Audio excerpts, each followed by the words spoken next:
प्रिय साथियों, नमस्कार। मैं संजू कुमारी सरोज आप सभी का सरोज संपदा चैनल पर सहृदय स्वागत करती हूँ। यूजीसी नेट जनवरी 2025 की तैयारी के तहत paper 1 general teaching aptitude top questions revision फटाफट के अंतर्गत mix previous year question session को साझा करेंगे। सेशन पर नए हैं तो kindly support, like, share, comment करें जिससे एक दूसरे का हौसला अफजाई हो सके। ज़्यादा देर न करते हुए हम सब प्रश्न की ओर चले। प्रश्न हमारा एक पे है, निम्नलिखित में से कौन सा मूल्यांकन शिक्षण की अवधि में प्रदत्त किया जाएगा, न कि उसके पूर्ण होने के पश्चात। Which assessment will be given to learners during the course of instructions rather than after it is completed? A. Diagnostic assessment, निदानात्मक मूल्यांकन। बी. फॉर्मेटिव असेसमेंट, रचनात्मक मूल्यांकन। सी. समेटिव असेसमेंट, संकलनात्मक मूल्यांकन। डी. प्लेसमेंट असेसमेंट, स्थापन मूल्यांकन।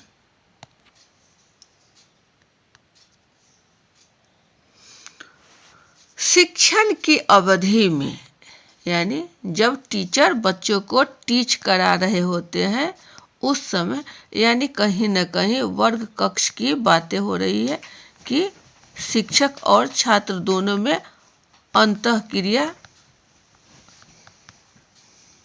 हो रही हो तो शिक्षण की अवधि में प्रदत्त किया जाएगा। क्या किया जाएगा? तो मूल्यांकन। तो जहाँ शिक्षक और छात्र अंतःक्रिया होती है वह आपका कहीं न कहीं फॉर्मेटिव असेसमेंट, चूँकि वहाँ छात्र को शिक्षक द्वारा कंस्ट्रक्ट किया जाता है, फॉर्मेशन के रूप में लाया जाता है, उसमें रचना किया जाता है, उसका सुधार किया जाता है, उसमें वृद्धि की जाती है, इसमें तत्काल प्रतिपुष्टि प्राप्त होता है। तो ये हमारा क्या होता है? फॉर्मेटिव असेसमेंट, रचनात्मक मूल्यांकन। Option A, B.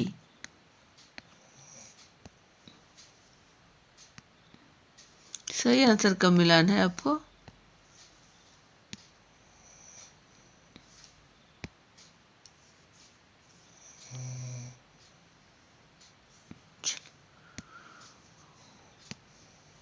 दूसरे नंबर पर है, शिक्षा में अन्योन्य क्रियात्मक वीडियो बनाने के लिए प्रयुक्त किया जाने वाला साधन मेंटीमीटर है। कथन 2 है, शिक्षा में मूल्यांकन हेतु प्रयुक्त होने वाला साधन कहूत है। इंग्लिश इसकी है, given below are two statement. Statement 1, Mentimeter is a tool used for creating interaction videos in education. Statement 2, Kahoot is a tool used for assessment in education. सही क्या होगा हमारा ABCD में? वीडियो बनाने के लिए क्या प्रयुक्त किया जाता है? तो ये किया जाता है आपको मेंटीमीटर। क्या हो रहा है? मेंटीमीटर। तो मेंटीमीटर जो है एक ऑनलाइन प्रेजेंटेशन उपकरण है। ऑनलाइन यह एक टूल है। इस टूल में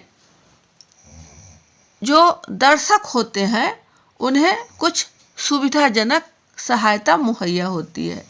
इसके सहारे पोल, बहुविकल्पीय प्रश्न, ओपन एंडेड प्रश्न, ये आपको क्विज, स्केल शामिल करने की यह सुविधा मुहैया करता है, लेकिन यह वीडियो बनाने के लिए नहीं करता है। यह आपको लाइव बातचीत भी कर सकता है। कहूत यह आपका मेंटीमीटर है जो लाइव बातचीत करेगा लेकिन वीडियो नहीं बनाएगा। तो कहीं ना कहीं एक हमारा गलत है।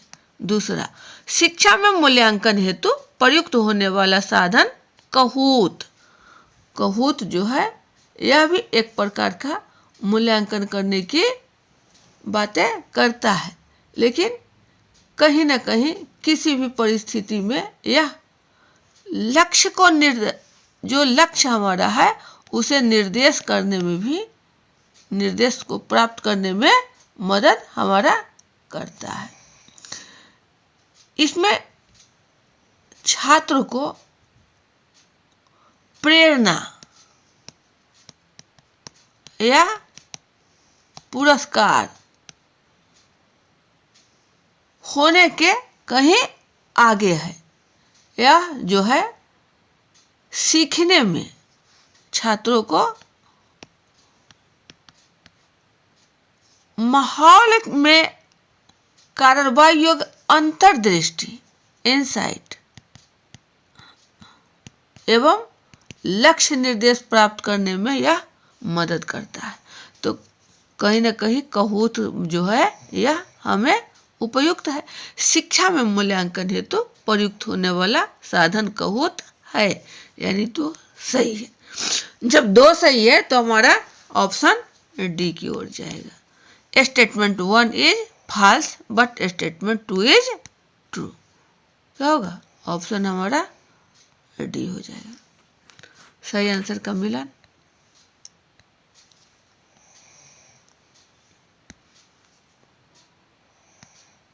अगला प्रश्न, निम्नलिखित में से कौन सी विशेषताएं अध्यापक केंद्रित शिक्षण विधि की विशेषताएं नहीं है?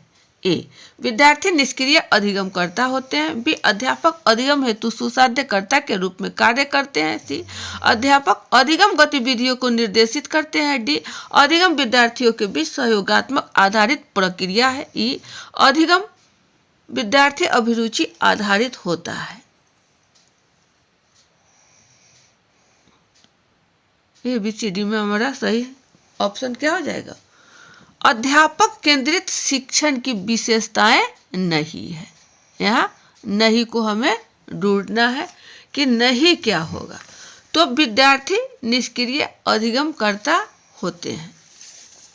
जो छात्र होते हैं यदि वह निष्क्रिय यानी उसमें चंचलता नहीं है, वह किसी बात को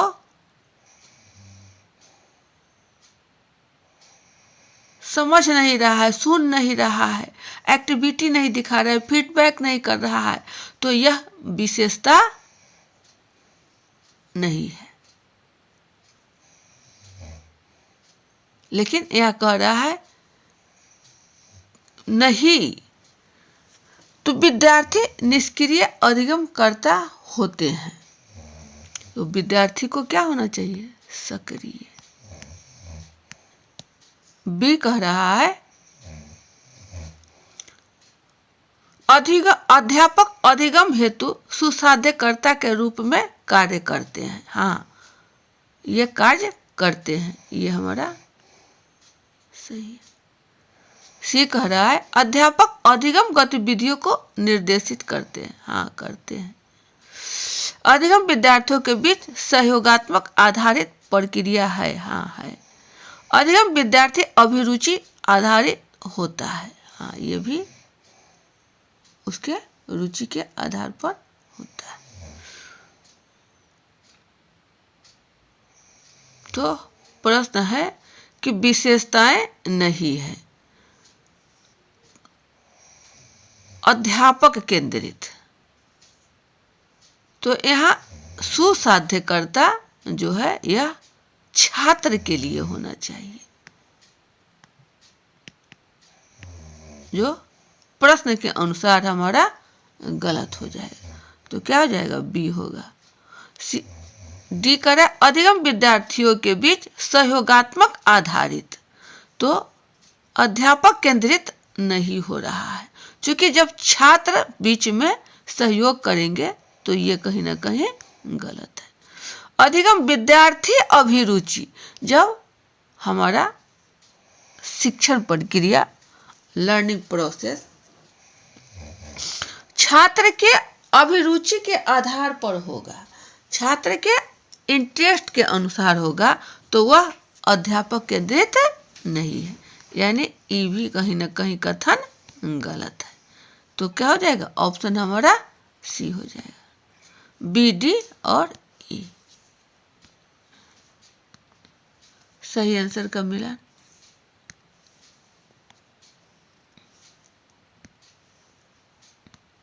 अगला प्रश्न, निम्नलिखित में से किन कौशलों को मृदु कौशल सॉफ्ट स्किल कहा जाता है? ए निर्णयन, बी विपणन, सी संचार, डी मतभेद समाधान, ई नेतृत्व।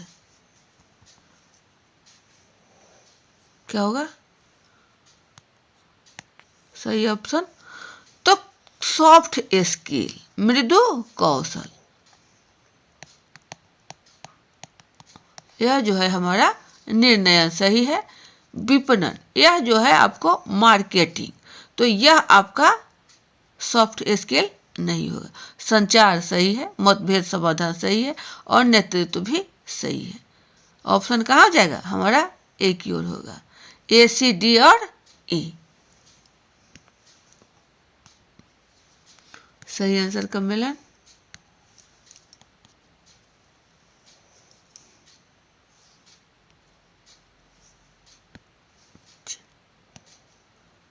निम्नलिखित में से ऑफलाइन अधिगम की तुलना में ऑनलाइन अधिगम का प्रमुख लाभ कौन सा है? ए सीमित पहुंच, बी लचीलापन, सी उच्च लागत, डी पारस्परिक क्रियात्मकता। ऑफलाइन, जिसमें हम ऑनलाइन की यानी लाइव या जो भी है हमें इंटरनेट की आवश्यकता नहीं होती है, लेकिन प्रश्न है कि दोनों के तुलना में ऑनलाइन इंटरनेट की सुविधा यानी हमें किस प्रकार प्रमुख लाभ है? प्रमुख पूछा जा रहा है, मेन। सीमित पहुंच नहीं, लचीलापन, ये जो है आपका फ्लेक्सिबिलिटी, ये कहीं ना कहीं हमें ऑनलाइन अच्छी खबर देता है।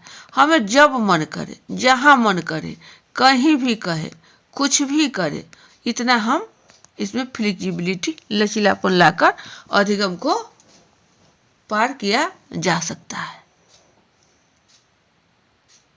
तो क्या हो जाएगा? ऑप्शन हमारा बी की ओर।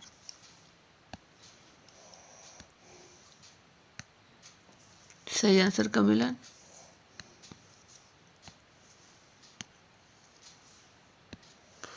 नेक्स्ट क्वेश्चन 6 पर, निम्नलिखित में कौन कौन प्रभावी शिक्षण की मूलभूत आवश्यकताएं हैं? ए केवल वही शिक्षण करना जो पाठ्यचर्या में शामिल है, बी अच्छा संप्रेषण कौशल, सी दृढ़ शिक्षण उपागम का प्रयोग, डी विषय का उत्कृष्ट ज्ञान, ई विद्यार्थियों से जुड़ने की क्षमता। प्रभावी शिक्षण, इफेक्टिव टीचिंग का बेसिक क्या हो जाएगा हमारा? केवल वही शिक्षण जो पाठ्यचर्या में शामिल है। तो केवल, तो इससे क्या हमारा इफेक्टिव टीचिंग होगा? जो हमारा करिकुलम में है उसी करने से, जो जिस स्थिति में जैसा भी हो वह शिक्षक पर निर्भर करता है कि कौन सा स्किल को हम वहाँ इनपुट करें। तो ये कतई संभव नहीं है। भी अच्छा संप्रेषण कौशल, यह तो उपयुक्त है। दृढ़ शिक्षण उपागम का प्रयोग, यह भी सही है। विषय का उत्कृष्ट ज्ञान, यह तो चाहिए ही चाहिए। और विद्यार्थियों से जुड़ने की क्षमता, इसीलिए तो टीचिंग किया जाता है। ये तो हमारा वाइटल फैक्टर है। यानी क्या हो जाएगा हमारा? छठा का क्या होगा? बी, सी नहीं होगा, क्योंकि दृढ़ रिजिड नहीं आना चाहिए ना। बी, डी और ई, ऑप्शन सी हो जाएगा।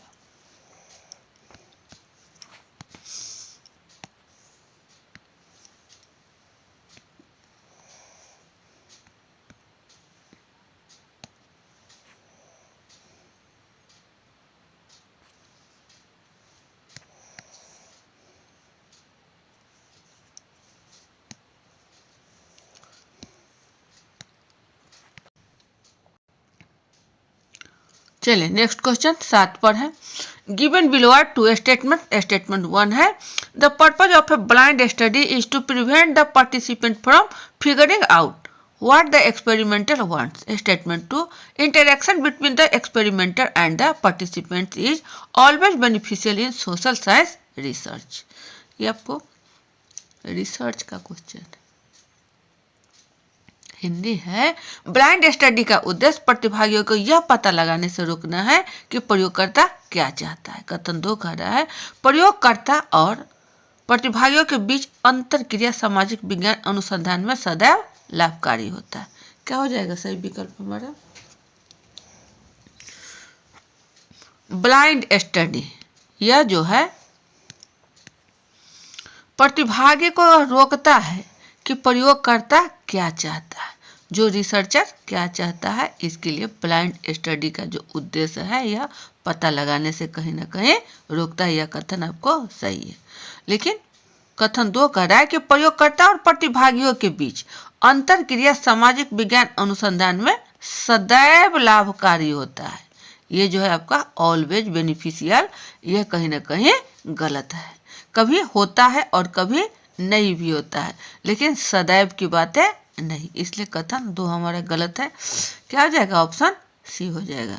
Statement 1 is true but statement 2 is false.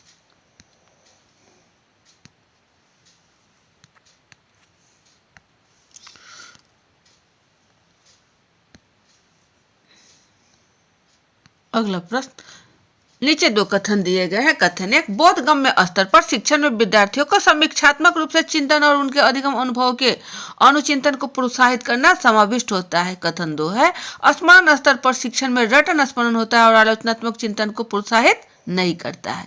English इसकी है statement 1, teaching at the understanding level involves encouraging students to think critically and reflect on their learning experience. Statement 2, teaching at the memory level involves rote memorization and does not encourage critical thinking. सही क्या होगा हमारा? बोधगम्य स्तर पर, यहाँ देखिए बोधगम्य स्तर पर यानी अंडरस्टैंडिंग लेवल, यहाँ जो है वो छात्रों को उदाहरण दिया जाता है, यहाँ उसे समझाया जाता है, बताया जाता है। लेकिन यहाँ हमें कह रहा है कि समीक्षात्मक रूप से चिंतन यहाँ नहीं होगा। चिंतन यहाँ नहीं हो, चिंतन कहाँ होगा? आपको रिफ्लेक्टिव में। तो एक हमारा कहीं ना कहीं ऑप्शन गलत है, एक कथन गलत है। दूसरा कह रहा है कि स्मरण स्तर पर शिक्षण में रटन स्मरण होता है, बिल्कुल होता है। ये हमारा मेमोरी लेवल के अंतर्गत रोट मेमोराइजेशन किया जाता है और आलोचनात्मक चिंतन को प्रोत्साहित नहीं करता है। हाँ बिल्कुल सही है, ये कह रहा है नहीं करता है। तो चूंकि बच्चे छोटे छोटे होते हैं, वहाँ रोट किया जाता है, उसे रट्टा मारा जाता है, A for apple B for boy, तो वहाँ पर उस स्थिति में वह चिंतन नहीं कर पाएगा, तो प्रोत्साहित नहीं करता। यह कथन पूर्णतः सत्य है। क्या हो जाएगा? सही आंसर डी हो जाएगा ऑप्शन। कथन 1 गलत है लेकिन कथन 2 सही है।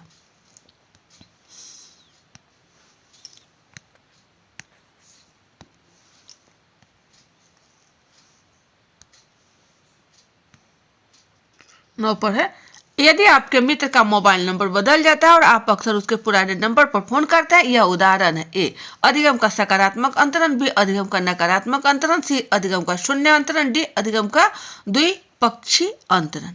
इंग्लिश है, if the mobile number of your friend change and you often continue to dial his former number, it is an example of a positive transfer of learning, B negative transfer of learning, C zero transfer of learning, D bilateral transfer of learning. क्या होगा? तो जब mobile number बदल गया और हम उसके पुराने नंबर पर ही फोन करते हैं, तो यहाँ जो हमारा लर्निंग है वह निगेटिव में हो जाएगा।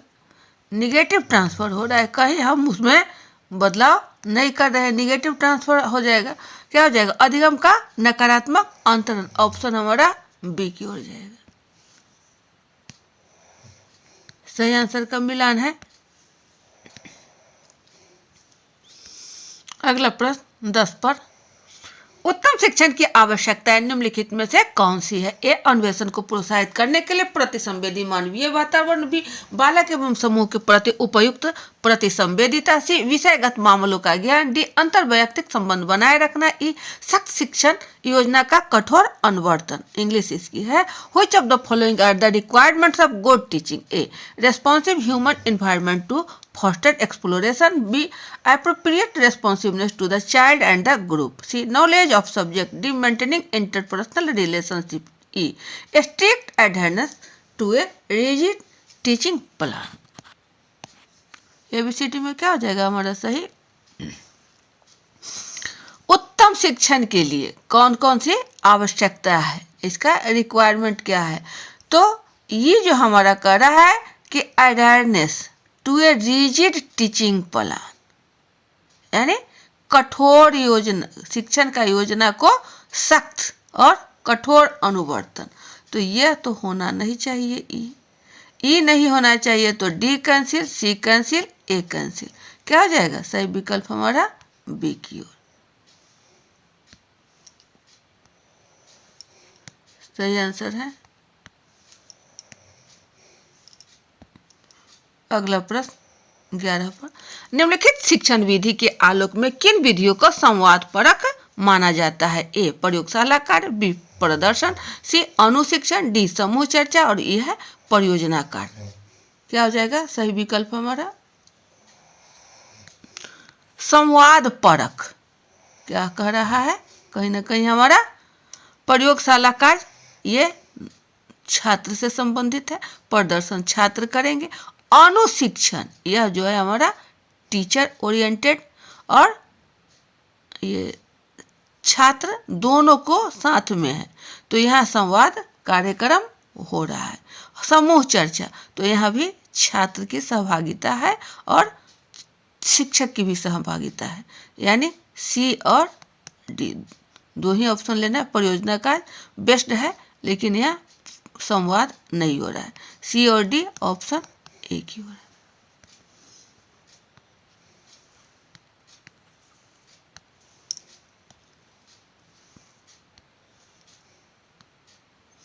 बारह में है, नीचे दो कथन दिए गए हैं। कथन एक, शिक्षा में अनुक्रियात्मक वीडियो, ये तो रिपीटेड क्वेश्चन हो गया, इसको तो हम लोग कर लिए हैं शुरू में ही। चलिए, इसका आंसर आपका डी है। वीडियो बनाने के लिए ये नहीं होता है, ये आपको ऑडियो बनाने के लिए होता है, और ये कहूत का प्रयोग शिक्षा में हम लोग करते हैं, तो ये हम लोग पीछे रिपीट कर चुके हैं। अगला देखिए 13 में है, निम्नलिखित में से कौन प्रामाणिक मूल्यांकन के उदाहरण है? Which of the following are the example of authentic assessment? A grading, B student self assessment, C portfolios, और डी है एग्जीबिशंस। क्या होगा? तो प्रामाणिक मूल्यांकन करने के लिए ग्रेडिंग की कोई आवश्यकता नहीं होती है, यहाँ ग्रेडिंग नहीं होगा। विद्यार्थी का स्व मूल्यांकन जरूरी है, पोर्टफोलियो जरूरी है, और प्रदर्शनियां भी जरूरी है। क्या होगा? बी, सी और डी। ऑप्शन बी, सी, डी, सी की ओर हो जाएगा। सही आंसर का मिला।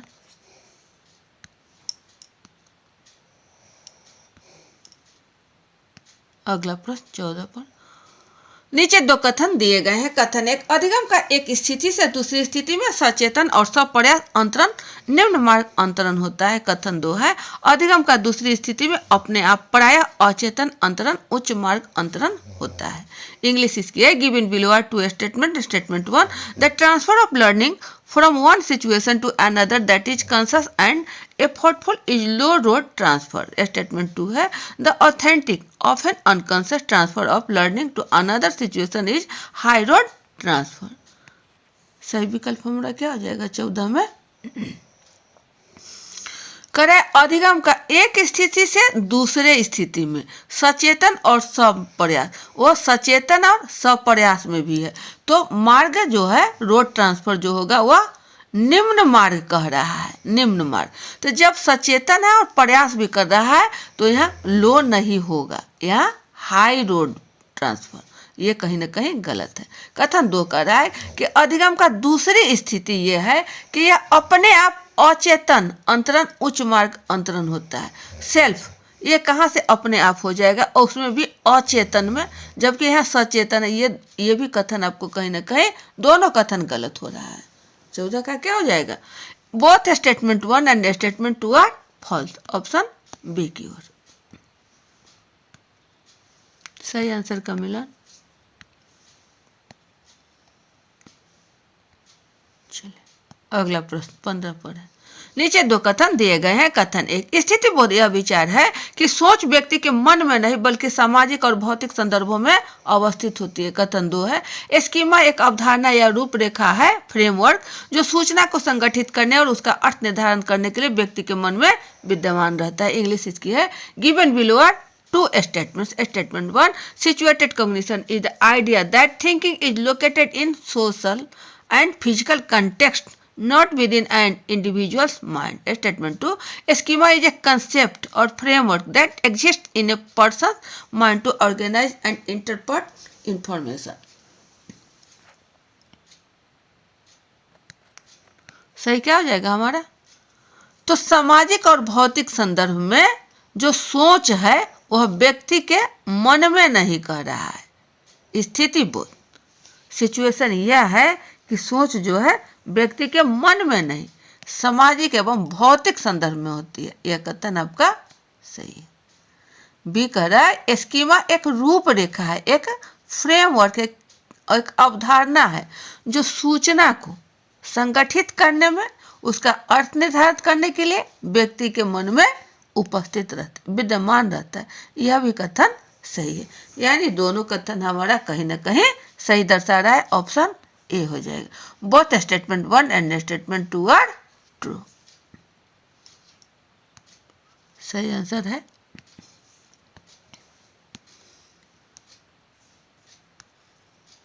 तो ये थे आपके कुछ महत्वपूर्ण प्रश्न टीचिंग एप्टीट्यूड के अंतर्गत। वीडियो ज़्यादा लंबा न बने इसलिए सेशन को यहीं बाइंड अप किया जाता है। अगले सेशन में पुनः हम सब अच्छे अच्छे प्रश्नों को लेकर उपस्थित होंगे। सेशन पर नए हैं तो kindly support, like, comment, share करें, जिससे एक दूसरे का हौसला अफजाई हो सके और आत्मसात कर सेशन को आगे बढ़ सके। अगले सेशन में पुनः अच्छे अच्छे प्रश्नों को लेकर उपस्थित होंगे। तब तक के लिए जय हिंद, वंदे मातरम।